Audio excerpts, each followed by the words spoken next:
After confessing my love to Uncle Liuli, a family friend, he took me to meet a girl in a wheelchair. Her name was Fanyueshi, and she was also his future partner. Liuli said that Fanyueshi had lost her legs and her dreams while saving him, and he had to take responsibility for her. I didn't understand. Did one really have to marry someone to repay a life-saving grace? He didn't answer my question. In my previous life, I didn't believe that Liuli didn't love me and constantly tested his limits, until he watched as his subordinates broke my fingers one by one. He didn't even frown when he heard my heart-rending screams. I was completely heartbroken. Later, because my injuries were too severe and I could no longer go to the operating table, I was ultimately depressed and committed suicide by cutting my wrists. When I woke up again, I didn't hesitate to submit an application to become a doctor without borders.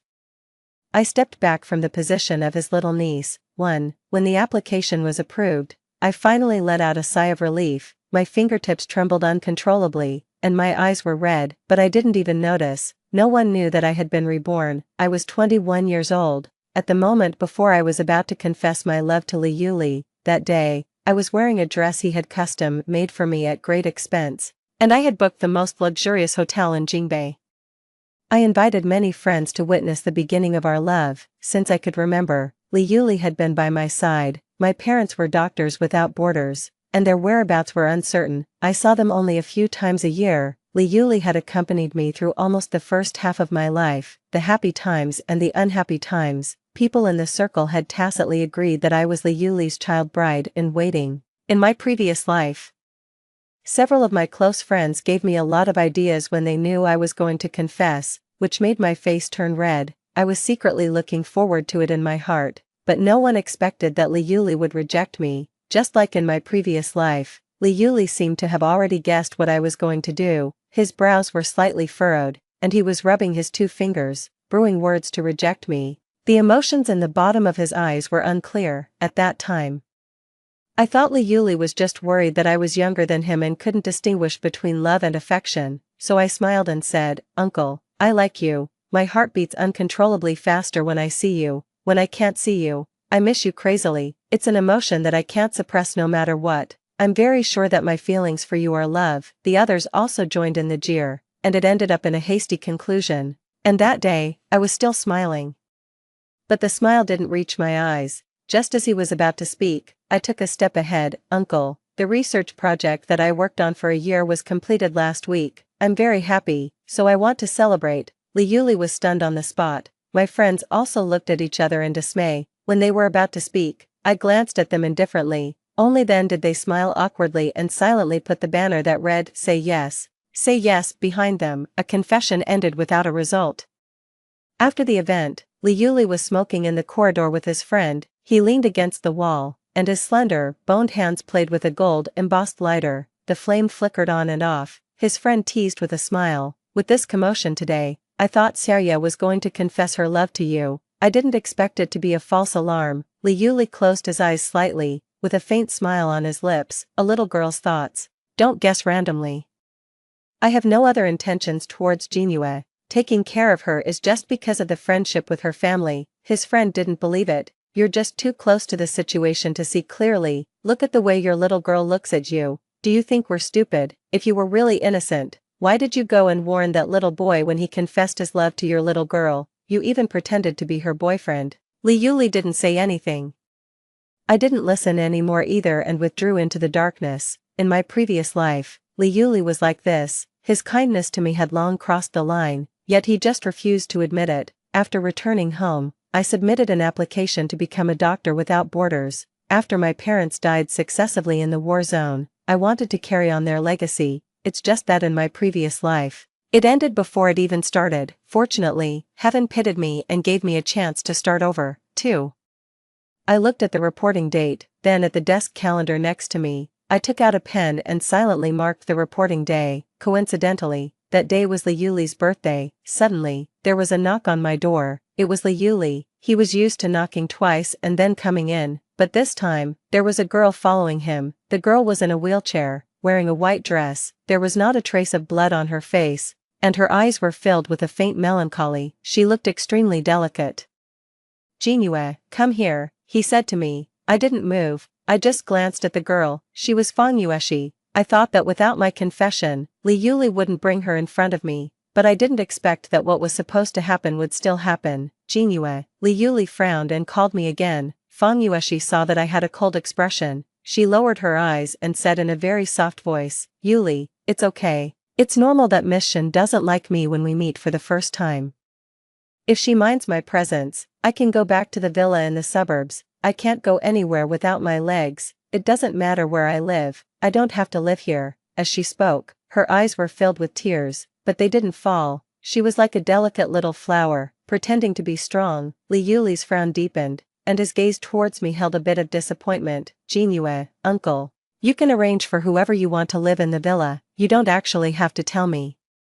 You're the master of this house. My voice was flat, revealing nothing, but in Yuli's ears, it was full of thorns. He thought I was throwing a tantrum. Jinue, you don't need to talk to me in this tone. I brought Yueshi to meet you today because I want you to meet your little aunt. 3 years ago, during the earthquake, she lost her legs while saving me. I need to take responsibility for her. If you still want to stay in this house, well, put away your spoiled girl temper and don't cause trouble for Yueshi. His warning gaze swept over me. I wanted to say something, but in the end, I remained silent. Actually, I couldn't blame him. I had an extreme possessiveness towards Yuli. Since I was a child, I hoped that I was the only one in his eyes and that the only woman by his side could be me. So over the years, he had no romantic scandals.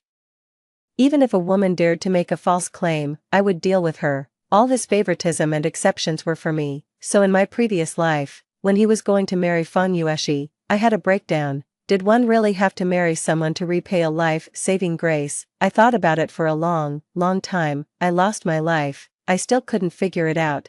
Now I've figured it out. Some things just can't be understood. 3. Yueshi was going to stay in the room next to Yuli's. It used to be mine. Before Yuli brought me to live here, he secretly asked his friends for advice, then drew the blueprints himself and renovated the entire room. He turned it into a beautiful pink princess room. He also bought a lot of limited edition dolls and placed them on my bedside. He raised me like a princess. From childhood to adulthood, he always said, as long as it's something Jinue likes and can make Jinue happy, I will do it. I hope our Jinue grows up healthy and happy as a little princess. At that time, his eyes were filled with tender and affectionate love. It made me fall, but he had been standing outside all along. In the room, Yuli leaned against the door frame. After coldly sweeping his gaze over me, he said, I asked Aunt Chen to clean the guest room on the first floor. You can stay on the first floor for a while. I didn't say anything. I just folded my clothes and put them in the suitcase. Then, when I got up and was about to pick up the doll on the bedside as usual, my hand stopped. Yuli's gaze also moved to the doll. Seeing that I didn't move for a long time, he said, I'll bring the doll down for you later. I took a deep breath, withdrew my gaze, and forced a smile. No need, give it to little aunt. I didn't want Yuli anymore. What were a few dolls? It was true love before, but now it's nothing. Jinue, are you still angry with me? Yuli asked coldly. Why would I be angry with little uncle? I asked. Little uncle also has his own life. Now that you have someone you like and someone you want to protect, I should be happy for you, right? Yuli's eyes darkened, his thin lips opened and closed, but he couldn't make a sound for a long time. When I pulled my suitcase and left, Yueshi was not far outside the door. Her gaze towards me held a bit of mockery. Just like in my previous life, she pretended to be a white lotus on the surface, but in fact, she targeted me everywhere and cried at the slightest disagreement. The tears of the weak are always easy to arouse sympathy. Miss Shin, I'm sorry to have inconvenienced you. If I weren't inconvenient, Yuli wouldn't have done this. My hand tightened on the handle of the suitcase. When I wanted to bypass her and leave directly, she suddenly grabbed my wrist. I reflexively shook it off. Yueshi's wheelchair rolled uncontrollably down the stairs. Her scream rang out, and the servants in the villa rushed over. Yuli, save me, save me. When Yuli heard this, he ran out of the room in a panic, pushed me aside, and lunged forward to grab the handrail, preventing the wheelchair from rolling further. I stood there in a daze, my throat tightening. It wasn't me. The wheelchair was stuck on the stairs, and several servants blocked the way. Yuli quickly picked Yueshi up in his arms and walked up to me. The servants also cooperatively carried the wheelchair over. Yuli. I was so scared, I thought I was going to die.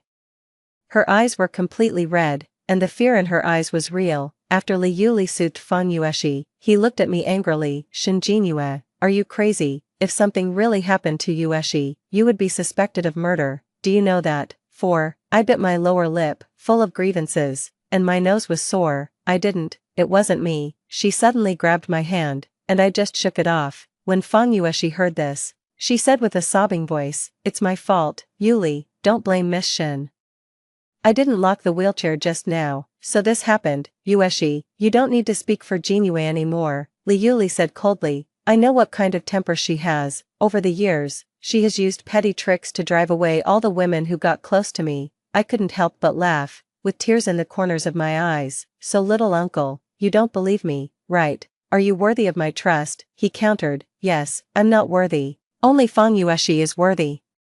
You believe whatever she says." After saying that, I pulled my suitcase and wanted to leave, but Li Yuli asked the servants to stop me. He said, "Apologize." I looked back at Li Yuli in disbelief. He repeated, "Yueshi has been wronged for no reason. You should apologize." "What if I don't?" I asked with tears in my eyes. I thought that when I faced such a scene again, I could face it calmly, but I overestimated myself. When all the previous favoritism turned into a sharp sword and stabbed at me, it really hurt so much. "You know my methods," Li Yuli said coldly. He looked at the servants behind me. The servants looked at each other. Just as they were about to step forward and press my shoulders, I sneered self-deprecatingly. I let go of the handle of the suitcase and bent down to apologize to Fanyueshi. "I was wrong about what happened today. I shouldn't have shaken off your hand when you grabbed me. I'm sorry for almost making you fall." Fanyueshi was stunned for 2 seconds.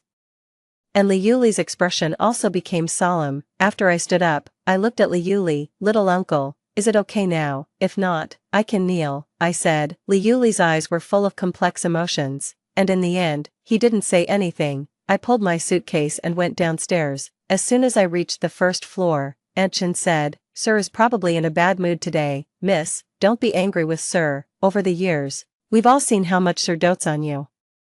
She was speaking for Li Yuli while trying to take my suitcase. I just smiled. In the past, when Li Yuli and I quarreled, Aunt Chin would always be the peacemaker. After all these years, Aunt Chin was still the same, but Li Yuli and I could never go back to the past. "Miss, aren't you going to the guest room?" she asked in surprise. I shook my head. "No, but Sir, please tell little uncle for me that thank you for taking care of me before. I won't bother him anymore in the future. This life.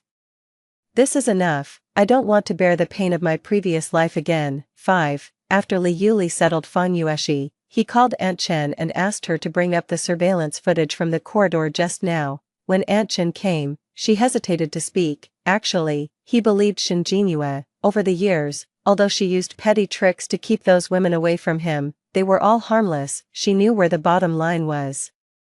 So when he saw from the surveillance that it was Fanyueshi who took the initiative to provoke Shinjinue first, he didn't react much. He owed Fanyueshi a life. As long as Fanyueshi wasn't too excessive, he could let her do anything. I knew that Miss wouldn't hurt anyone. Aunt Chin said indignantly. Li Yuli rubbed his forehead. "Make something Jinue likes to eat tonight." "But Miss has already left." Li Yuli was immediately stunned. "What?" "Miss asked me to tell you that thank you for taking care of her before. She won't bother you anymore in the future." Aunt Chin said it a bit sarcastically. Li Yuli didn't blame her. He just let out a tired sigh. Jinue has this kind of temper. She can't bear the slightest bit of grievance. After he asked Aunt Chen to go out first to prepare dinner, he called Shinjinue, but Shinjinue didn't answer. The more he called, the more irritable he became, and finally he threw his phone on the desk. Actually, since half a month ago, starting from the day he originally thought Shinjinue was going to confess to him, he had always been inexplicably irritable. Especially when he met Shinjinue's eyes and heard her speaking in that indifferent tone. He always felt as if something was slipping out of his control. Now, it seemed that all the answers were about to surface. 6. It wasn't a surprise to me that Li Yuli could find me. There were still 7 days until the reporting date. After leaving the villa, I went back to my own home. Li Yuli was standing outside the courtyard. The cigarette in his 2 fingers glowed brightly and dimmed, and his brows were tightly furrowed. I had just come back from the hospital and saw him, off work. I nodded and didn't say more. Suddenly, there was a deathly silence all around. He was waiting for me to continue, but in fact, I had nothing more to say, until his phone rang. It was Fanyueshi's call. Li Yuli didn't avoid me and swiped to answer it on the spot. Her delicate sobs came from the other side. Yuli, I had a nightmare. I dreamed about that earthquake. I dreamed that I couldn't save you. Can you come back and stay with me? She was asking tentatively. Li Yuli subconsciously looked at me. By then, it was already dark. I lowered my eyes to look at the elongated shadow on the ground, with a calm expression. After a long time, I heard him say, I'll be back right away. The call ended. Li Yuli was about to hold my hand, but I frowned and avoided it. His movement froze. When he looked at me, there was a bit more confusion in his eyes. He probably forgot, in the past, our intimacy was because I regarded him as my beloved little uncle. You have little aunt now. We shouldn't cross the line anymore, I said in a calm tone. Li Yuli sneered and retracted his hand, pretending to be calm as he put it into his pocket. I know you can't accept my relationship with Ueshi for a while, but it's okay, I can wait until you can accept it before getting engaged to her. For now, just get to know and adapt to each other. I didn't speak and remained silent. In my previous life, ever since Fang Yueshi appeared, Li Yuli and I never had a day of talking properly. We quarreled as soon as we met. He scolded me for being shameless for falling in love with my little uncle. He also said that I couldn't distinguish between family affection and love. He pushed me away step by step, but I was as persistent as a wall, even though I was stabbed all over by all those vicious words. My friends, his friends, all tried to persuade me. Li Yuli doesn't like you. Why don't you believe it? He likes Fang Yueshi.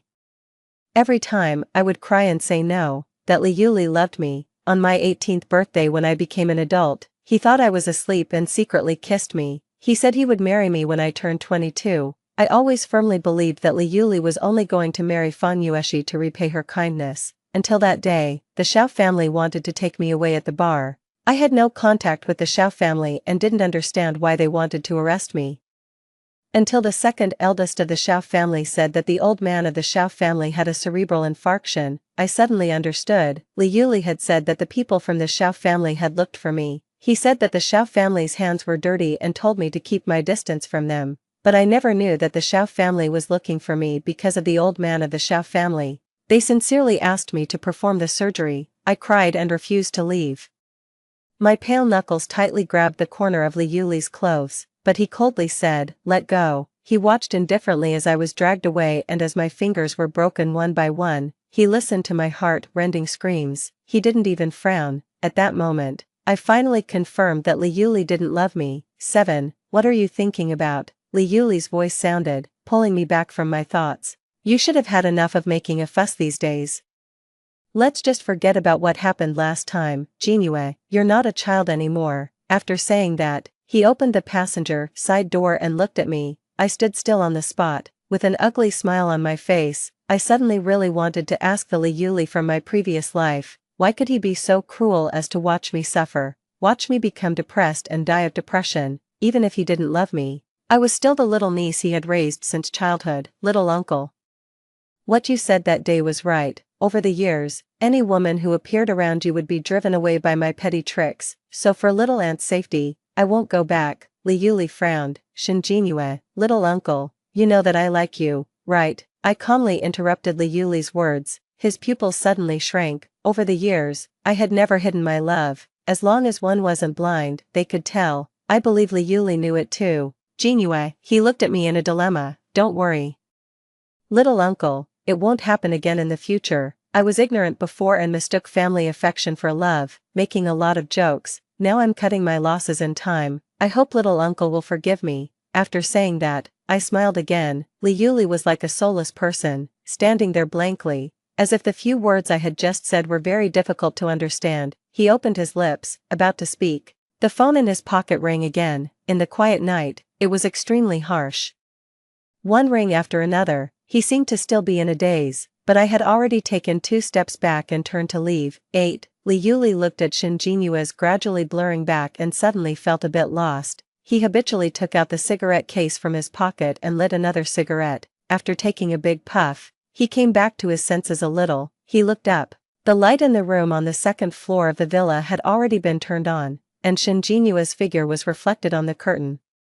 3 years ago, when Shinjinue turned 18, on her coming-of-age day, he was drunk and confusedly entered Shinjinue's room, looking at the sleeping little girl. In a moment of drunkenness, he crossed the line for the first time and kissed Shinjinue. The little girl seemed to be having a beautiful dream, with a smile on her lips.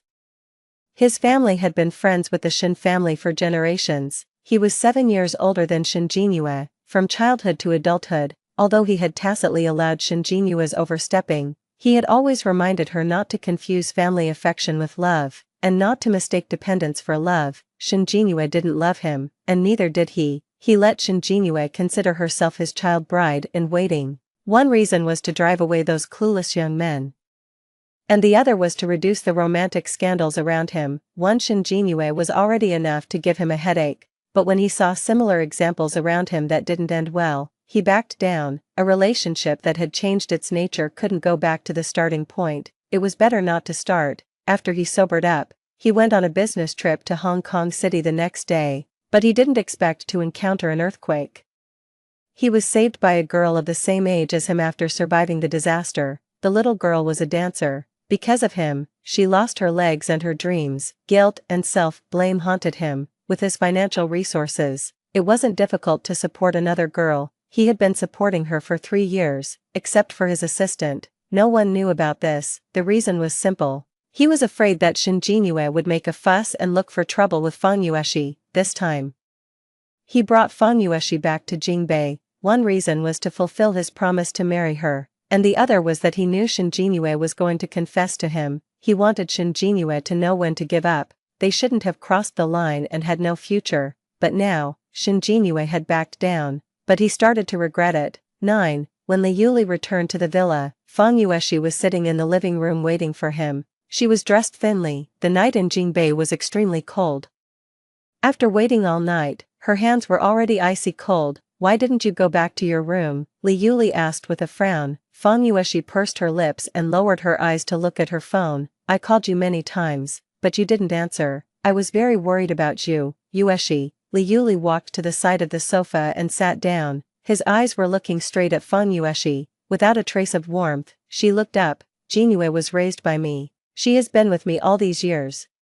Her temper was spoiled by me. When you decided to follow me 3 years ago, I already told you, I owe you a life. You can ask me to pay it back in any way, but you must never touch Jinue. As he spoke, Fanyueshi's eyes suddenly turned red. She looked at Liuli wronged. Yuli, you suspect that I hurt Miss Shin, right? Liuli didn't say much. He only left one sentence. For Jinue's safety, there are many surveillance cameras in the villa.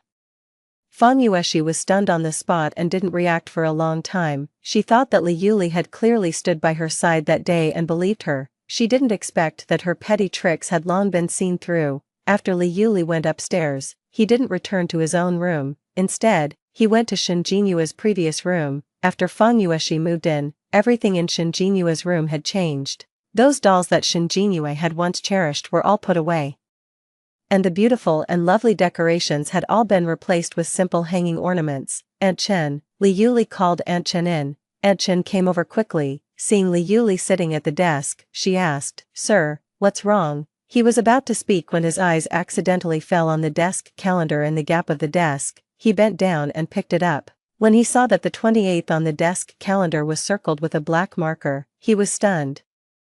Aunt Chen was sharp-eyed and also saw it. Isn't this the day of Sir's birthday? I knew that Miss wouldn't really be angry with Sir. Hearing this, Liuli's lips inadvertently curved up. His fingertips rubbed the desk calendar. After being quiet for a while, he put the desk calendar back in place. He said in a slightly cheerful tone, renovate the guest room downstairs according to this layout. Let Ueshi live on the first floor. After this place is tidied up, make it look the same as Jinue's original room. I'll go pick her up in a few days. Aunt Chen smiled and agreed, and Fanyueshi, who was just at the door of the room, suddenly turned deathly pale. 10. There were 5 days left until the reporting date. My hand-over work was basically completed, but I didn't expect Fanyueshi to come to the hospital specifically to find me. In just a few days, she looked even more like a broken beauty. Do you have something to see me about? I asked her after putting away the medical record in my hand. Fanyueshi was sitting in a wheelchair. The disgust in her eyes was completely exposed without any disguise. She looked at me. Shinjinue, Yuli, and I are about to get engaged. Can you stay away from Yuli? Is being a mistress who intervenes in other people's relationships your family's upbringing? My hand that was reaching for the pen paused. I raised my eyelids to look at the woman in front of me, with a cold smile on my lips.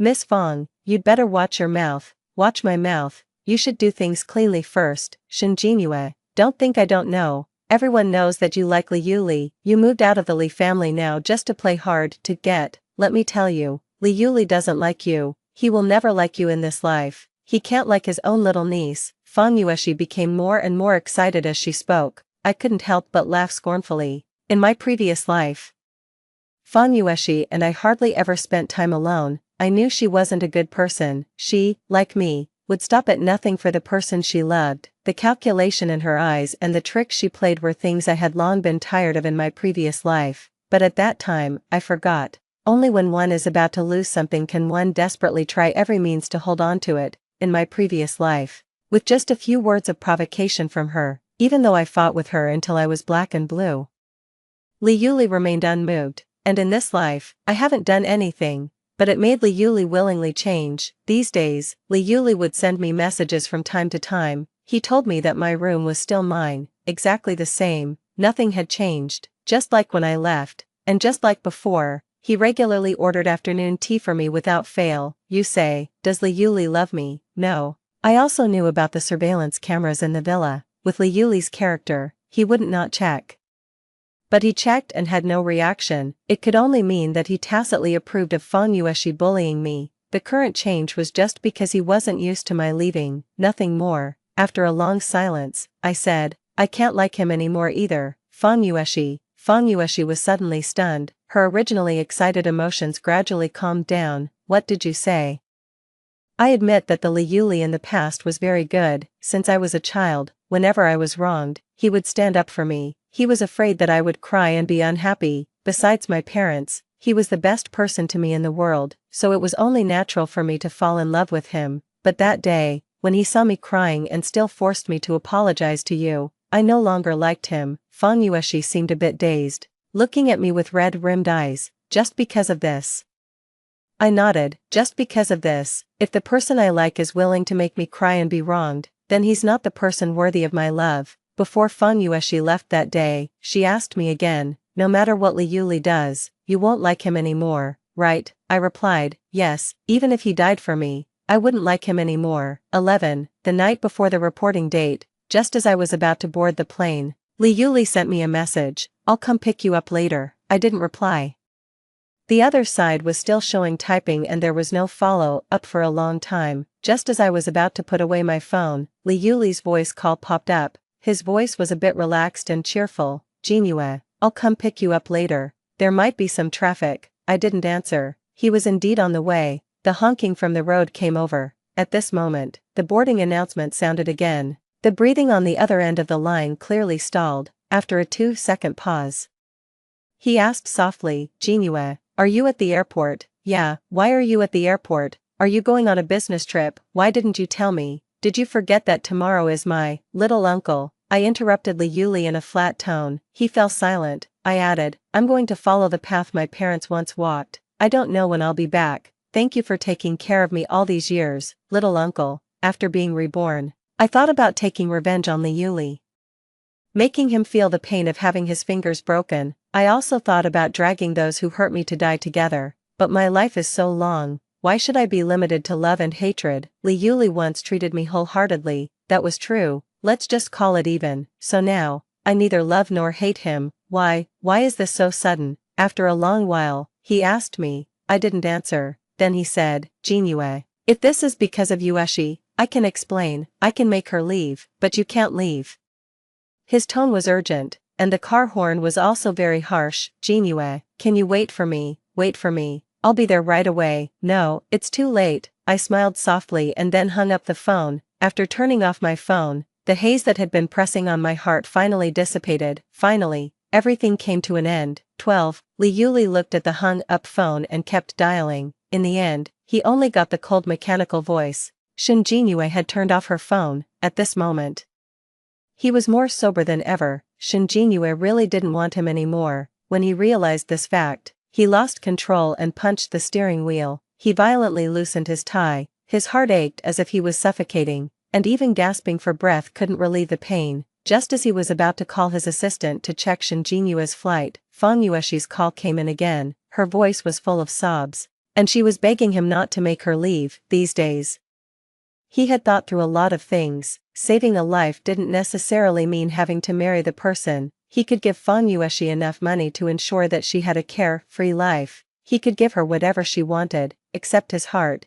He had never realized how much space Shinjinue occupied in his heart. It was only until now, when Shinjinue left, that he understood that his whole heart was almost filled with her. The girl who would cry, laugh, and make a fuss in front of him. He always reminded Shinjinue in an elder's tone not to confuse love, but he himself had been in love for more than a decade without even realizing it. At this moment, he couldn't wait to find Shinjinue. He wanted to tell her that he loved her, very much. He was wrong before, and he wouldn't be like that anymore, never again. 13. After finding out Shinjinue's flight, Li Yuli immediately booked a ticket. Just as he was about to drive to the airport, he collided with a truck. He had a car accident and fell into a coma for a full week. When he woke up, only Fanyueshi was by his side. When Fanyueshi met his gaze, she was uncharacteristically flustered. Li Yuli's eyes suddenly turned as cold as a deep pool. Intimidating, she trembled and said, "Yuli, do you feel unwell anywhere?" Li Yuli didn't speak. He took his phone, unlocked it. And when he saw that the person at the top of his contacts had been out of touch since a week ago, a mocking smile curved his lips.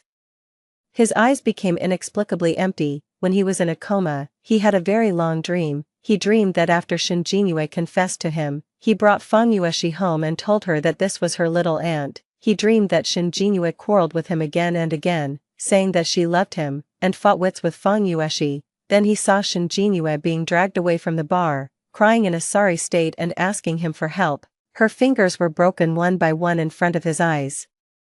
And he, because he had promised Fanyueshi that he would never interfere in Shinjinue's affairs again, watched coldly. Clearly, his heart ached so much that he was almost suffocating, but he still pretended not to care. In the dream, Shinjinue's hands were disabled, and she could no longer hold a scalpel. He watched as Shinjinue sat in the hospital ward every day, staring blankly at the sky outside and inexplicably shedding tears. He saw her self-harming again and again, with the scars on her wrists getting deeper and deeper. Clearly, Shinjinue had once said, "I want to be the best doctor in the future." At that time, he had promised Shinjinue that he would always protect her and her golden hands, but in the end, he became the chief culprit. He was afraid to see Shinjinue. He was afraid that Shinjinue would look at him with those cold eyes. And he was afraid that he would no longer see a trace of love in Shinjinue's eyes.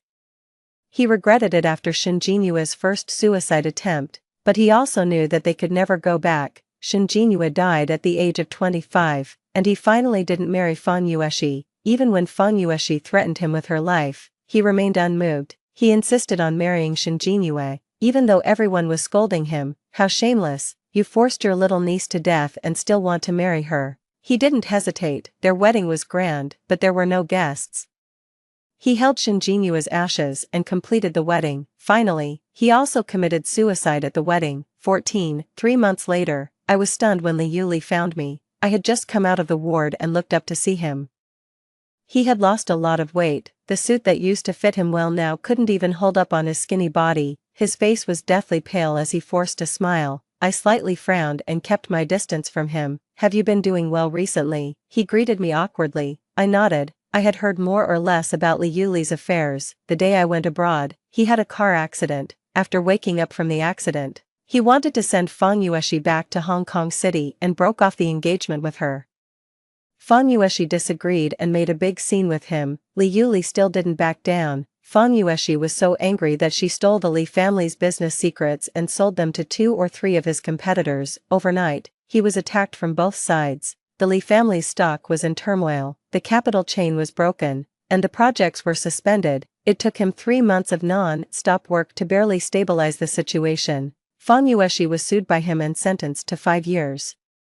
"When are you planning to go back to Jingbei?" he asked again, his tone cautious. I smiled and said, "I'm not going back." He was taken aback. "Why, you're home, little uncle. You forget that I no longer have a home in Jingbei. After my parents died, the only relative I had was Li Yuli, but later, Li Yuli didn't want me either. So, whether in the previous life or this life, I have no home." Li Yuli wanted to say something else, But I didn't listen anymore.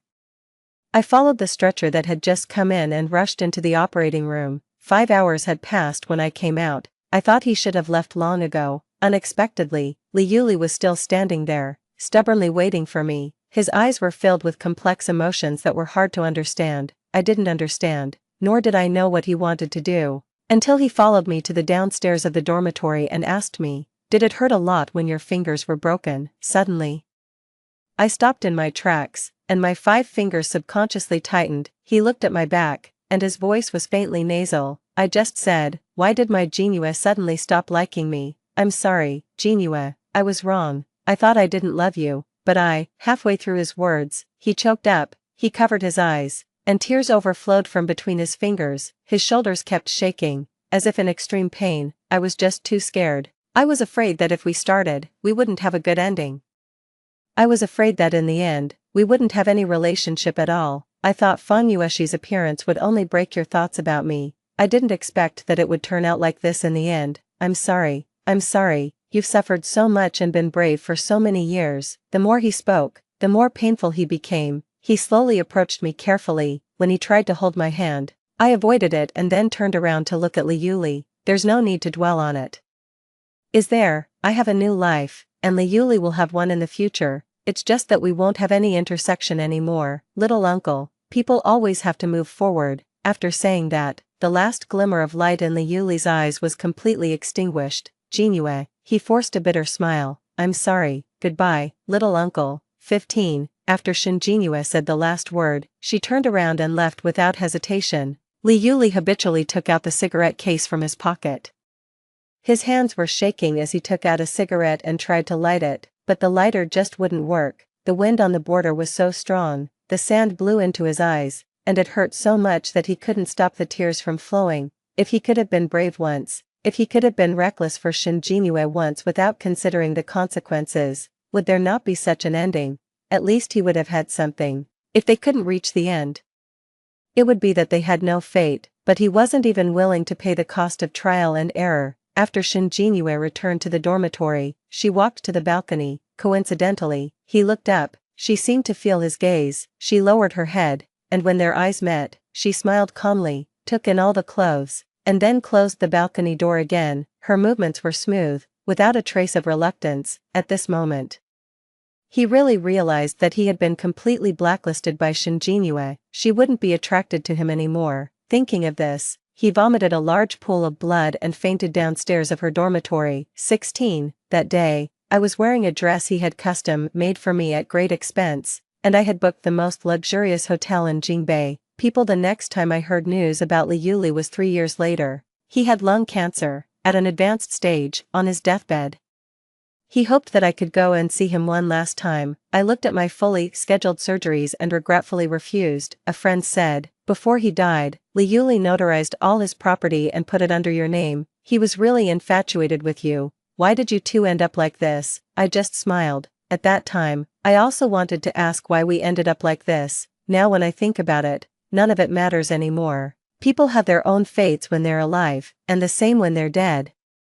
Story 2. My best friend urged me to confess to my childhood friend at the class reunion, but in reality, the two of them were already together. She just wanted to embarrass me in public. As a result, I ended up confessing to the school bully who had secretly loved me in our past life but never expressed it. School bully. Surprise, the school beauty has been reborn. 1. While waiting for the elevator at the KTV with Shintang, there were boys constantly looking our way. Isn't that the school beauty?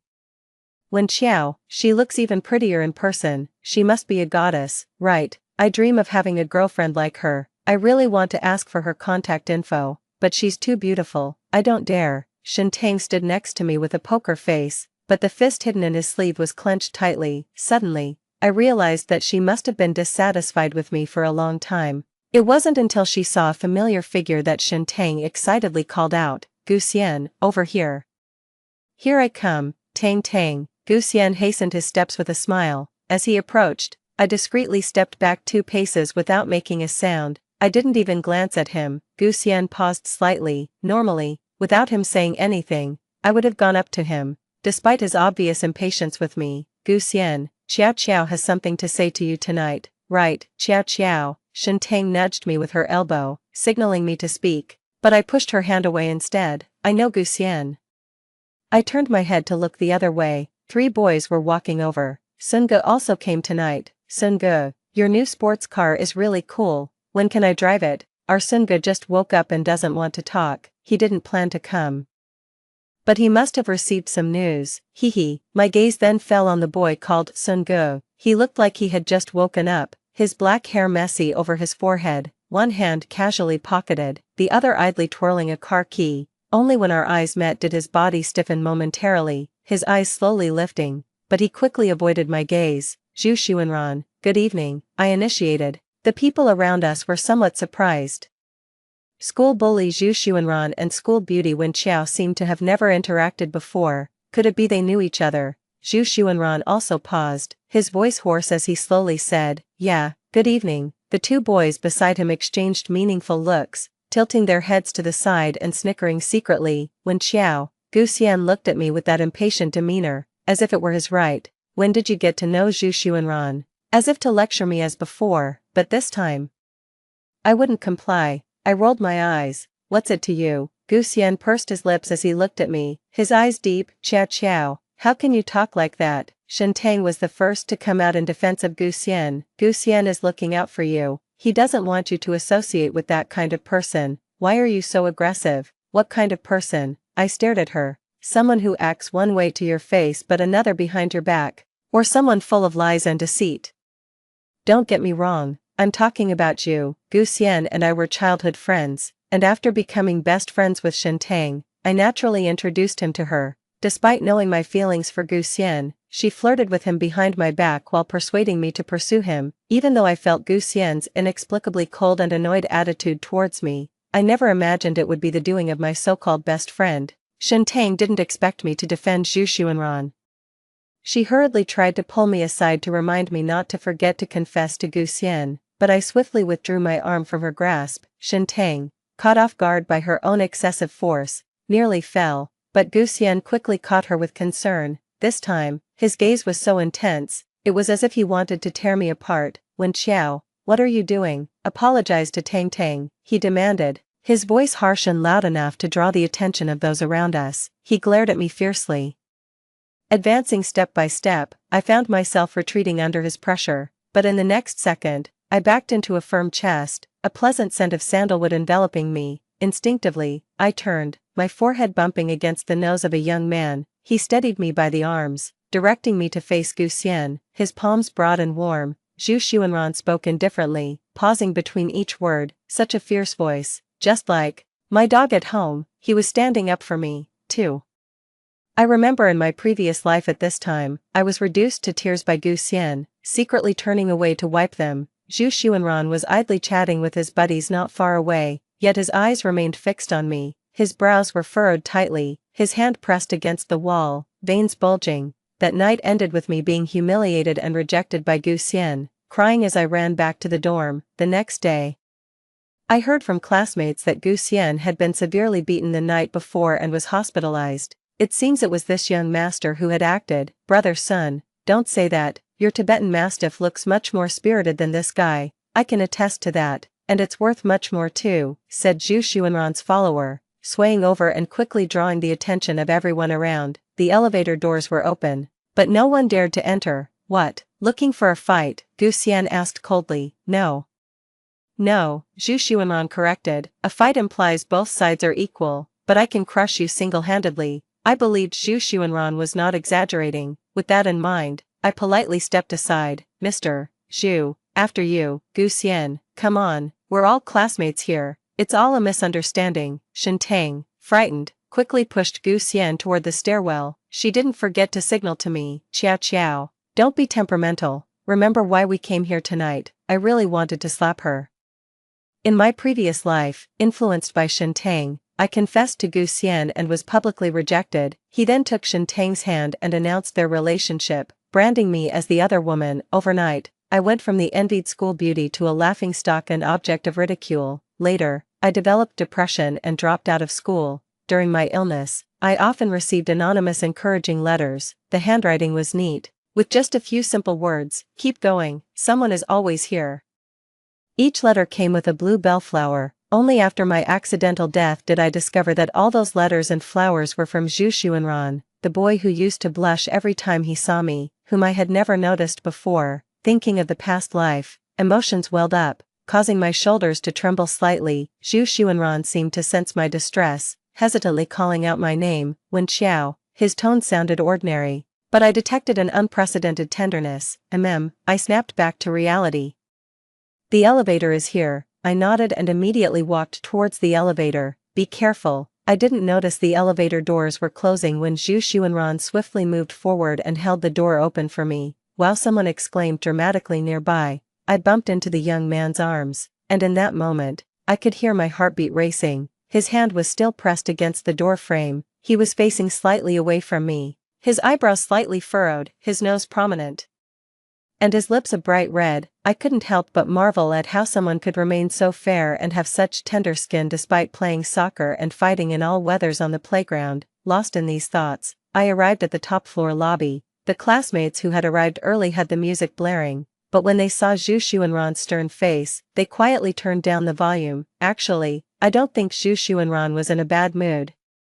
It's just that he looks quite intimidating even when expressionless. Jojo, come over here. Shen Tang beckoned me to sit with them. Gu Xian was also staring straight at me. In the past, whenever he looked at me, I would definitely go over to him, but times have changed. Now, I sit wherever Zhu Xuanran and his guys sit. The two guys seemed quite flattered. What day is it today that the school beauty would sit with us? The guys over there must be green with envy. Zhu Xuanran's mouth twitched, and he held back a smile as he slapped one of the boys on the head. Watch your language. The lady is here. Suddenly, I found this bad student known throughout the school quite endearing. We sat there in groups, and throughout, Shen Tang kept giving me meaningful looks which I pretended not to notice. Finally, she couldn't hold it in any longer. Jojo, didn't you say you had something to tell Gu Xian tonight? She raised her voice an octave, drawing the attention of the other students. Jojo, don't leave with regrets. Speak out everything you've been holding back for years about Gu Xian tonight. I want to know too. The amount of information in her words was quite substantial, sparking gossip among the classmates. I nodded with a smile. Yes, I do have something I want to say in front of everyone tonight. I didn't miss the extremely excited yet envious look in Shen Tang's eyes. Jojo, go ahead. She could hardly contain herself, her voice trembling with excitement. Gu Xian looked at me coldly, his face full of annoyance. In the silent atmosphere, I stood up, walked in front of Zhu Xuanran, and spoke loudly. Zhu Xuanran, I've liked you for a long time. Will you be my boyfriend? The room erupted in amazement. It was as if a depth charge had been dropped, and the place immediately boiled over. Damn. Zhu Xuanran's guy was so shocked he bumped into him. The boy seemed petrified. A flush quickly climbed up his pale face from his ears. He looked at me, his Adam's apple bobbing, and a glint flickered in his dark eyes. Are you serious? He asked in a hoarse voice. Of course, I smiled broadly. What? Shen Tang screamed, no longer bothering to pretend as she rushed up to me. Jojo, how can you confess to Zhu Xuanran? Weren't you going to confess to Gu Xian? Gu Xian. Seeing Zhu Xuanran's gaze dim, I turned around, and saw Gu Xian had also stood up from the couch. His face terribly dark. I chuckled lightly. Why would I confess to him? He's not my type at all. Gu Xian. I had never seen such a look in his eyes before. Astonishment, shock, pain, disbelief, all sorts of complex emotions flashed by as he walked over. What are you doing, Gu Xian? Shen Tang almost instinctively grabbed his hand. I laughed and said, Shen Tang, I should really thank you for persistently encouraging me to like him. But isn't he your boyfriend, right, Gu Xian? I looked at Gu Xian, who responded in his usual nonchalant manner. No. Shen Tang, shocked and anxious, tried to defend herself, but by then, everyone had already made their own judgments, especially the girls, who instantly understood the situation tonight. Our class representative, always straightforward, spoke up directly. It's disgusting how you manipulate your best friend every day. Such people only pretend to be innocent in front of guys. Shen Tang's face flushed red instantly. However, to my surprise, Gu Xian seemed unaffected by it. I suddenly realized he wasn't clueless. He had always silently condoned Shen Tang's bullying and slander towards me. Gu Xian spoke calmly. Wen Xiao, are you joking about yourself just to upset me? His confidence overwhelmed me. I stared at him and said, Gu Xian, you've been trampling over our friendship. expecting me to heal my wounds and come back to you. Where do you get the confidence to keep hurting me? Do you really think I can't live without you?" He fell silent. Zhu Xuanran, as if thawed from stone, stepped in front of me. His earlobes were as red as ripe cherries. "Whether she's joking or not, she has nothing to do with you now." "But I was serious," I said innocently, blinking. The next second, I pulled Zhu Xuanran by the shoulders to face me and kissed him. Zhu Xuanran's eyes widened, the classmates froze, then erupted into cheers. "Can I really watch this for free? Help, this perfect match." My goddess, it turns out the only one who matches the school beauty in looks is Zhu Xuanran. While I kissed him, his breathing stopped. A faint scar at the corner of his eye was now hidden in the shadow of his long lashes. Zhu Xuanran looked at me in shock, his long lashes not even blinking. This only piqued my interest further. He had no idea how attractive his eyes were. It was like teasing an innocent young man. I gently caressed his lips and whispered, "Zhu Xuanran, why do you blush so easily? Don't you know how to kiss your girlfriend?" His face turned even redder. The young man reached out, grasped the back of my head, and deepened the kiss. This was my first kiss in 2 lifetimes, and I never expected to be so forward. It was impulsive. Seeing him, I just wanted to kiss him. Is this what it feels like to actually start a romance? It seems quite sweet. I slowly closed my eyes. That night, I was in a daze until Zhu Xuanran walked me back to my dorm. As for Gu Xian and Shen Tang, I completely ignored them and blocked them both upon my return. A friendship that's too crowded doesn't need deliberate pushing from anyone. I'd rather walk away myself. 5. Just after I got back to the dorm, Shen Tang knocked on my door, insisting that I had misunderstood and wanting to explain. She said she had no special feelings for Gu Xian. Her tone intensified as she asked, "Qiao Qiao, do you really not like Gu Xian anymore? Didn't you say you liked how handsome and mature he is? Aren't you childhood sweethearts?" I understood that Shen Tang couldn't accept that the only thing she thought she had over me was already discarded by me. Her feelings for Gu Xian might not be love, but rather a desire to compete with me. "Qiao Qiao, can you come out and talk?" Shen Tang persisted outside, knocking until my roommate sent her away. My gaze stayed fixed on my phone screen, my lips curving into a smile. Zhu Xuanran had just added me on his contact list tonight, asking groggily, "Are we really together? I'm very innocent, don't lie to me." I burst out laughing. I found a couple of profile pictures and sent them to him. Zhu Xuanran skillfully made the change. He said, "I'm still a bit excited," I said with a smile. "Don't be too excited, we'll go to class together tomorrow. Good night, my boyfriend." "Okay, good night, my girlfriend." It was only later that I heard from his roommate that he was more than just a bit excited. That night, he nearly tore his dorm apart, running into the hallway and shouting "Wen Qiao is my girlfriend," until the early hours of the morning. No one dared to stop him. He only stopped when he lost his voice. Then he took a cold shower and, still unable to contain his excitement, went to the track to run laps. 6. That night, I put down my phone and lay in bed, struggling to fall asleep for a long time. During the period I took a break from school in my previous life, I mostly spent my time taking medication and seeing doctors. I was no longer the envy of others. In the past, I was an excellent student and talented in singing and dancing, recognized as the versatile school beauty and a role model for underclassmen. After I fell from grace, it seemed like everyone had forgotten me, except for him. Zhu Xuanran would never abandon Wen Qiao. Because of him, slowly, no one dared to talk about me behind my back. Even at the new school beauty contest, Zhu Xuanran officially voted by writing my name on the day of the school vote. I was sitting by the window at home, contemplating for the umpteenth time whether to jump. My mother, trembling, ran into my room with her phone and said, "Daughter, look, your classmates haven't forgotten you. This male student is holding your name." In the live video, at the vast voting scene, Zhu Xuanran wore a black suit he seldom wore, looking solemn and out of place, walking alone to the front under everyone's gaze. He seemed to disregard everyone present, always indifferent to anything. He solemnly placed the sign with Wen Qiao written on it onto the table. That lone, singular vote shone brighter than any other name in that moment. The sun splashed around, and the young man looked at the sign in his hand, his lips curling up. "Forgive my bluntness, but this school beauty contest is unnecessary. The gap is too wide." The host, caught off guard by this turn of events, hesitated and asked, "Zhu, are you sure?" "Absolutely sure." The young man slightly looked up at the camera, smiling confidently. When Zhu Xuanran sets his sights on someone, He will choose her over and over again, 1,000 times, 10,000 times. Until I die. I stared blankly at the screen, suddenly remembering the person who anonymously wrote letters to encourage me. On one of the letters, there was a drawing of a girl holding a comically looking little dog wearing black clothes and sporting a scar below its eye. On the back, it read, "The little dog will never abandon you, forever fervent and loyal." Remembering the comical appearance of the little dog in the drawing, I couldn't help but laugh. It seemed to be the first time I had laughed since falling ill. My mother, shocked and excited, watched as I finally showed the emotions a normal person should have. She stood there, unsure what to do, and after a while, she came over crying and hugged me. Now that I have been reborn, I will never let down anyone who likes me, nor will I let anyone easily destroy me. 7. The next morning, Zhu Xuanran and I walked hand in hand across the campus, attracting glances from passers-by.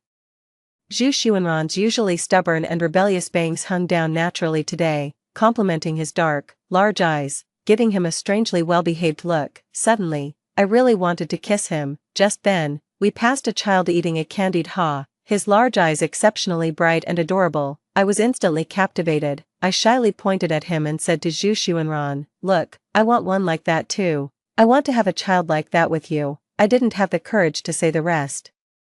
I figured a combination of genes with Zhu Xuanran couldn't be too bad, right? Ideally, having both a son and a daughter, with the son taking after him and the daughter after me. Zhu Xuanran nodded in sudden realization. "I get it now. I promise, whatever others have, you'll have too." He looked around, then let go of my hand and ran off to the side. "Where are you going?" I was stunned. The young man didn't look back and quickened his pace. "Wait for me. I'll bring you some candied hawthorn sticks right back." Zhu Xuanran, can you be any more straightforward? I simply sat down on a bench by the roadside and played with my phone while waiting for him. I was engrossed in a game when I heard footsteps that were neither light nor heavy stop in front of me. "Is that you, Zhu-sun?" The smile on my face vanished in an instant, and Gu Xian, rarely seen smiling, was holding a steaming, fragrant bag of xiaolongbao. "You haven't had dinner yet, right? Here. Your favorite nanchong xiaolong." He handed me the bag, but with a gesture, I knocked the bag out of his hand. "Gu Xian, do you know, I've died once before, both physically and spiritually. What I can't allow myself to do is make the same mistake again. Sorry, my boyfriend will be taking me out to dinner in a bit." I paused, then thinking about not littering, bent down to pick up the bag and neatly threw it into the trash can. Gu Xian watched all this with a smile from beginning to end. "Ciao ciao. You've always been such a proud girl," I retorted unapologetically, "and you've always been sick." After speaking, I was about to leave, but Gu Xian suddenly raised his voice. "Have you seen Zhu Xuanran get into fights with people after drinking with his friends? Have you seen him in a bar, gambling and drinking with others? Do you know that there are many girls around Zhu Xuanran, and he might just be playing with you?" I turned my head and looked at him expressionlessly.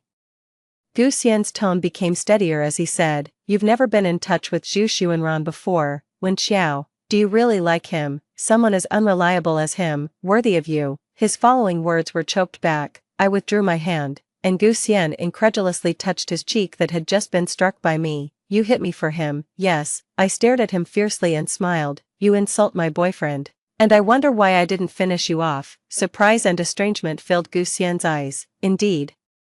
I used to be extremely meek. I wouldn't physically fight with anyone, nor even speak harshly. Whenever I cried because of Gu Xian, he would disdainfully say that I was just a greenhouse flower pampered by my family, easily brought to tears over trivial matters, and that I should stick with boys who would pamper and adore me, as he wouldn't. But my tears were more out of sadness, sad because he never stood by my side." "Gu Xian." A scream came, and Shen Tang, who had been hiding somewhere until now, suddenly rushed out, anxiously cradling Gu Xian's face to check. "Does it hurt? Are you badly injured?" "Wen Xiao, you went too far. How could you treat Gu Xian like this?" she prattled on, but Gu Xian was looking straight at me, suddenly interrupting her. "Wen Xiao, you've changed. Thanks for noticing." I pulled out a tissue from my pocket, vigorously wiped my hands clean, and threw it into the trash can. "Gu Xian, let's go." Shen Tang's expression darkened a bit. She pulled on Gu Xian's arm and forcefully led him away. Gu Xian followed her but still turned his head towards me. He took a few steps and then stopped,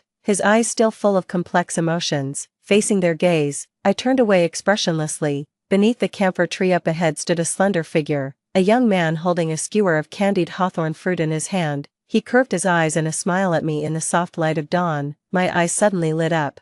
"Zhu Xuanran," I called out, smiling as I ran towards him.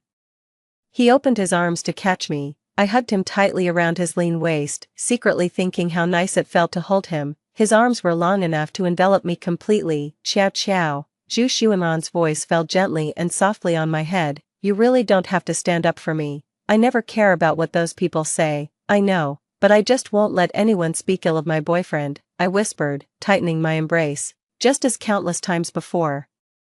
When I watched Gu Xian and Shen Tang walking away together, this time I boldly took Zhu Xuanran's hand in front of them, clinging to his arm like a human charm, letting him feed me the candied hawthorn as we walked toward the cafeteria. It's just showing off a bit when you've found someone you like. It comes naturally. During lunch, I overheard a girl at the next table commenting, "Who would have thought Zhu Xuanran could smile, and he looks quite good when he does." Her friend immediately nudged her. "Hey, he's already taken. He and Xiao Xiao, the school beauty, really make a great pair." That morning, since there were no classes in Zhu Xuanran's computer science department, he followed me to mine. It was a small class, not many people, and everyone perked up a bit with Zhu Xuanran's arrival. But what caused even more of a stir was the appearance of another school tough girl, Ding Luoyan, who used to hang out with Zhu Xuanran frequently. She had taken a break from school recently, and everyone thought she wouldn't be appearing at school anytime soon. Ding Luoyan had dyed her hair black and for the first time let down her usually tied-up high ponytail, accentuating her already sharp chin. She was dressed in a chic white outfit today, the top open to reveal a sexy bandeau inside, causing the nearby boys to blush and unable to look directly at her. Suddenly I remembered, Ding Luoyan had also been voted the beauty of the computer science department, but later she preferred to dress like a tomboy and hung out with Zhu Xuanran and the others. Seeing me and Zhu Xuanran walk in, Ding Luoyan bluntly said, "Wow, brother's son is also attending classes." Zhu Xuanran didn't even glance at her and pulled me by the hand to sit in the back. Ding Luoyan laughed, turning her head with a cheeky smile. "Isn't that a bit much? Just because I confessed and you rejected me, does it mean you have to avoid me like this? We could still be friends, just like before, and I could continue to be your sidekick, right?" Zhu Xuanran snorted coldly through his nose, silently pulling out a tissue to wipe the desk. Ding Luoyan kept talking. This time her gaze shifted to me. "Brother son, I just realized you like this type, but how am I any different now? Why can't you look at me even once?" Finally, Zhu Xuanran couldn't hold back any longer. He gritted his teeth and threatened, "Ding Luoyan, I don't want to be harsh to girls, but you better behave yourself." "Alright." Ding Luoyan giggled and then turned to flip through a comic book on the table. Love and indifference are indeed very clear, if I'm not mistaken. The comic book Ding Luoyan was looking at was of Zhu Xuanran's favorite style. Meanwhile, Zhu Xuanran was frowning at my calculus textbook, putting on a serious face as if pondering the problems. "Do you know how to solve this problem?" I teasingly leaned over to him. Zhu Xuanran glanced at me, his cheeks immediately turning red. He nodded and then shook his head. "Then I'll explain it to you." I winked at him, and his blush deepened. "He's really cute." I barely held back my laughter as I took a pen to demonstrate the problem for him. When I finished explaining and looked up, I found him hurriedly averting his eyes. "Zhu Xuanran," I said, pretending to be stern, "were you looking at your textbook just now, or were you looking at me?" He glanced at me and then cast his eyes down like a guilty puppy. "Looking at you, Zhu Xuanran. If you keep staring at me like that, the teacher is going to scold you." He blinked nonchalantly and said, "I'd still choose to look at you." That image flashed through my mind again, a girl walking ahead, leading a puppy, which gazed continuously at her back. "Zhu Xuanran, this time I won't let you down again." As the class ended, Zhu Xuanran was called out by a boy who said he needed to talk. As soon as he left, Ding Luoyan came over and sat beside me. Without saying a word, she propped her head up and scrutinized me. I closed my textbook without changing my expression. "You've been watching me during class, haven't you had enough?" The girl grinned and said, "Wen Xiao, he seems to really like you, although everyone says you're the school beauty. I'm still surprised he chose you. It's not that you're not good enough, but in my eyes, Zhu Xuanran is the best." I looked into her eyes. They were beautiful phoenix eyes, devoid of jealousy or resentment, but filled with genuine admiration. It was like a telepathic connection between girls. I could feel she bore no malice towards me. I nodded. "I understand how you feel, and I'll take good care of him." Ding Luoyan picked up a strand of my hair and chuckled, "Did you know, when I first met him, I had the same hairstyle as you, and I liked wearing my hair down too. The first time I met Shuenran, I was cornered by a group of thugs, and no one passing by stopped to help me, except for him. He came charging on his motorcycle and stood in front of me." Speaking of Zhu Xuanran, a spark of light appeared in Ding Luoyan's eyes, and her smile grew wider. I still remember his stern profile under the night sky, arrogant and rebellious. His eyes were wild yet incredibly clear. Fatally attractive to anyone, he looked at those thugs and calmly told me to get on his bike. That was the first time I rode his motorcycle. Later, I decided to follow him everywhere, so I tied up my hair and stuck by him like a brother. At first, he didn't want me to follow him, but after I desperately fought alongside him a few times, making some enemies, he had no choice but to let me. Ding Luoyan's smile turned bittersweet. I thought as long as I could stay by his side, I would have a chance, but I was wrong. Wen Qiao, you are the first person I have ever lost to. Your presence has utterly defeated me. I looked at Ding Luoyan sympathetically, placing my hand on her shoulder, about to offer some comfort, when Shen Tang suddenly burst in. She must have heard many rumors around the school by now, and she looked visibly distressed. "Qiao Qiao, I was indeed with Gu Xian before. It was wrong of me not to tell you, but it was all his idea." I agreed out of helplessness. Ding Luoyan raised her eyebrows with a peculiar expression. Shen Tang continued, "But now I've broken up with him. Qiao Qiao, you will always be my best friend. To hell with men." She forcefully grabbed my hand, her eyes brimming with tears. "Can we go back to how things used to be? Can we be inseparable best friends again?" "So, what do you want?" I said with a smile. Shen Tang thought I was as naive as before, her voice trembling with a sob. "I knew you wouldn't abandon me. You're the best. Did that Zhu Xuanran bully you? If he dares to make you angry, I'll stand up for you." "Stop, stop, stop." Ding Luoyan, sitting with one leg over the other, said, "Why can't I bear to listen to this anymore? Big sister, they are a couple in a good relationship. Why would you meddle in their affairs? Who do you think you are?" Ding Luoyan didn't know Shen Tang, but Shen Tang had heard of Ding Luoyan's reputation and didn't dare provoke this well-known tough woman. Instinctively, she stepped back and whispered, "I was just speaking on behalf of Qiao Qiao. From her perspective, if you don't like it, that's fine." But she didn't say anything. I slowly started to speak. "Luoyan is right. Shen Tang, who do you think you are?" I said each word clearly. "If I remember correctly, when I was still on good terms with Gu Xian, you were the one who insisted every day that you wouldn't let me be bullied and wanted to confront him on my behalf. But as things turned out, you two ended up together, and I became an outsider. Now, are you trying to do the same thing with Zhu Xuanran?" Ding Luoyan suddenly realized and concluded, "Isn't this just the legendary behavior of a green TB*TCH? Stealing your best friend's man. Looks like the big sister here has figured it out." Shen Tang had faced numerous setbacks from last night until today, and now even Ding Luoyan, a stranger, could pinpoint her true nature. She stomped her foot in frustration and ran out of the classroom. I turned back and exchanged a look with Ding Luoyan, and surprisingly, we both burst out laughing at the same time. "Maybe we can be friends," I said. Ding Luoyan smirked. "Forget it, after all.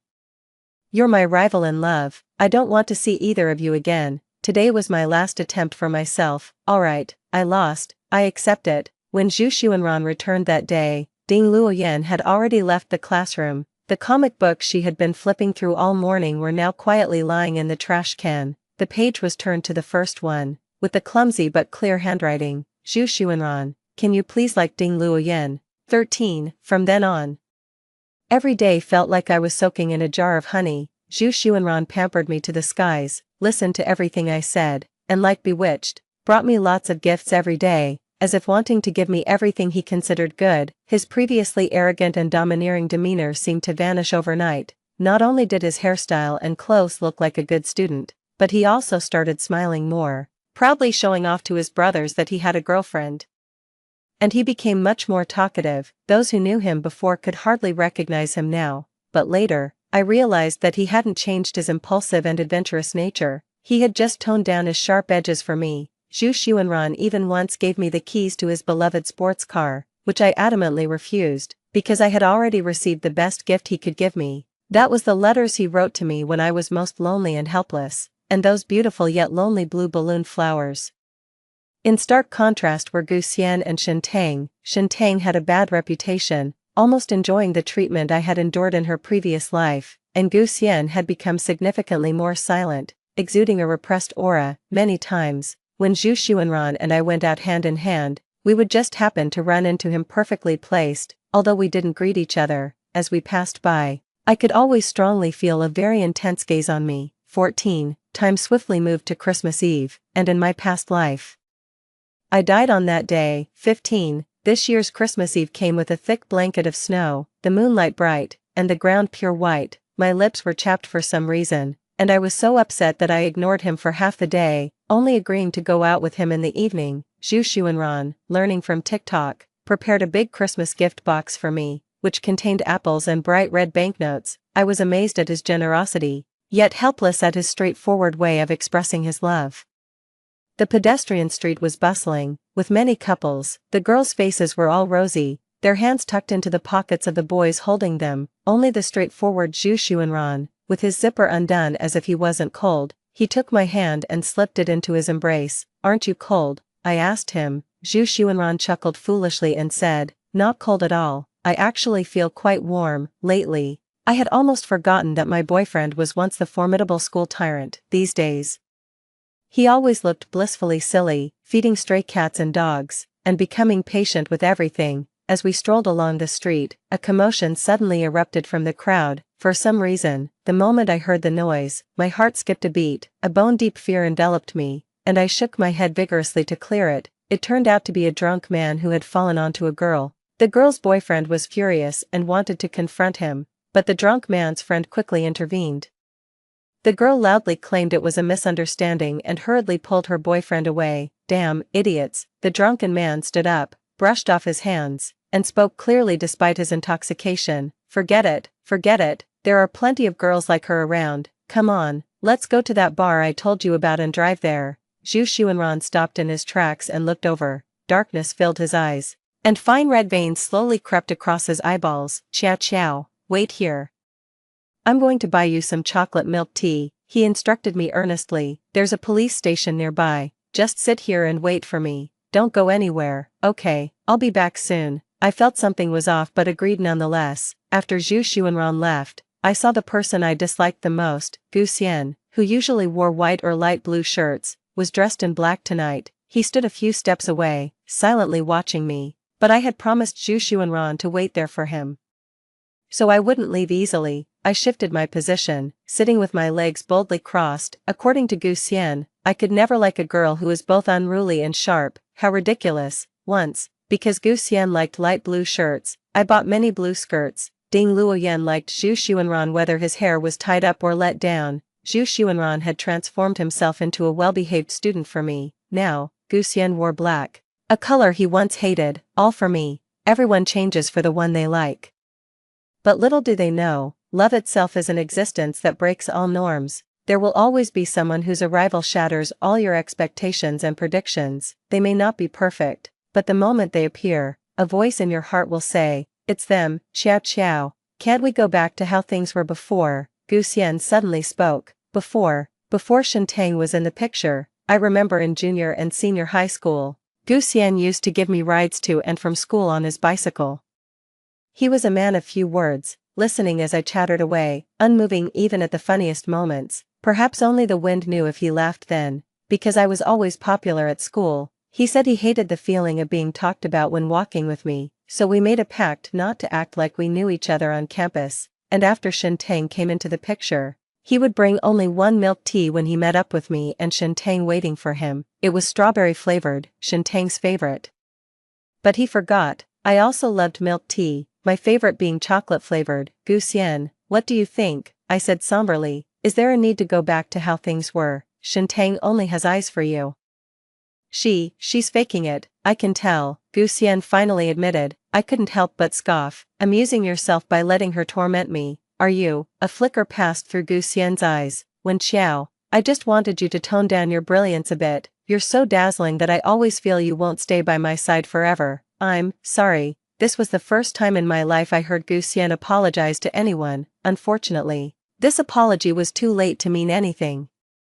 I think we have nothing left to say. Some people admire roses for their beauty, while others fear getting hurt by their thorns and choose to do whatever it takes to make them wither. Such selfish people do not deserve my forgiveness. Suddenly, a frantic figure ran towards us. Ding Luoyan's face was pale, and she was on the verge of tears. It's bad, Wen Xiao. Zhu Xuanran has started fighting with someone. There are many of them and they've been drinking. Call the police quickly.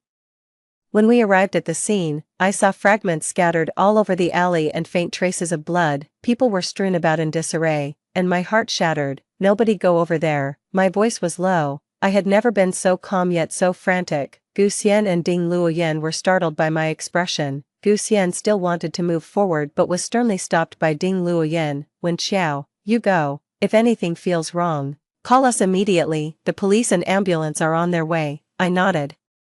I knew that at this moment, Zhu Xuanran only wanted to see me. I walked slowly forward. The ground was littered with many people, all bearing severe marks of being beaten with clubs. I couldn't imagine my boyfriend, alone and unsupported, facing this mob. But he still won. He wasn't unharmed. He just crazily held on until the end. Shen Tang was also there, kneeling on the ground, trembling all over and babbling something. Yes, the drunk man who was harassing the girl earlier was bothering Shen Tang. The boy with her at the time was Gu Xian. Gu Xian couldn't let go of Shen Tang's docile charm, but he also couldn't let go of me, his childhood sweetheart. How could I not be disgusted by such a man? I just couldn't stand how Gu Xian left me again to go to her. I walked towards a less crowded area in a fit of pique, and just by the parking lot entrance, I encountered that group. I was so scared. I said that our school's beauty, Wen Xiao, was very attractive. If they dared, they should go find her. Shen Tang was shaking violently, kneeling on the ground and stuttering, until she finally passed out. Zhu Xuanran, who had been struggling to keep upright on his knees, let go of the wooden stick in his hand and also collapsed. But in the moment he fell, I caught him. Qiao Qiao. I saw liquid falling onto his shoulder. I realized then, I was crying. Why cry? Qiao Qiao. The boy's face was somewhat pale, but he still smiled at me happily. Look, I took them all down by myself. Like a child waiting to be praised, Zhu Xuanran said weakly. Qiao Qiao, I had a very real dream. In the dream, that bald drunk drove into you, and I almost went mad. I remember his face very clearly, so I couldn't help but follow them. When I heard Shen Tang leading them to you, everything I saw in the dream suddenly flooded my mind. I couldn't control my emotions, and just, fool, I suddenly laughed through my tears. Whether in my past life or this one, he always goes all out to stand up for me. That him, determined to protect me and not allow anyone to harm me, has never changed. Zhu Xuanran rested his head on my shoulder, and I heard him whisper softly, Qiao Qiao, unlike in the dream, I can finally protect you by your side. I fought back the sting in my eyes and reached out to gently trace the contours of his face. I whispered softly, little dog, I've come to take you home. The last letter he sent me in a past life contained a lengthy message. The language of Bellflower speaks of eternal love and hopeless love. My love for you is eternal, yet I know I may never see you turn back. You surely don't know a boy named Zhu Xuanran, nor would you know that blue was the color you wore when I first saw you. That day, you were wearing a fairy-like long blue dress, carrying a backpack, walking under the shade of trees on a small path. The moment I saw you, my whole world became clear and bright. I had never seen such a beautiful girl before. Pointing at you, I told my brother, is that the school belle Wen Xiao? I must win her over. Ironically, I later realized I was just a coward. I only dared to watch you from a distance, never brave enough to approach. The countless times we crossed paths were actually moments I had deliberately planned, building up courage over and over again. At some point, I suddenly realized that such a dazzling girl belonged to the world, not to Zhu Xuanran. That day, I suddenly felt an overwhelming need to see him. For the first time, I ran out of the house with my weak body, and in my haste, I was struck by a car while crossing the street and died on the spot. Fortunately, from this misfortune, I was reborn. Wen Xiao does not belong to this world. Wen Xiao belongs only to Zhu Xuanran, my most beloved little dog. Please believe that this time I will never let go of your hand.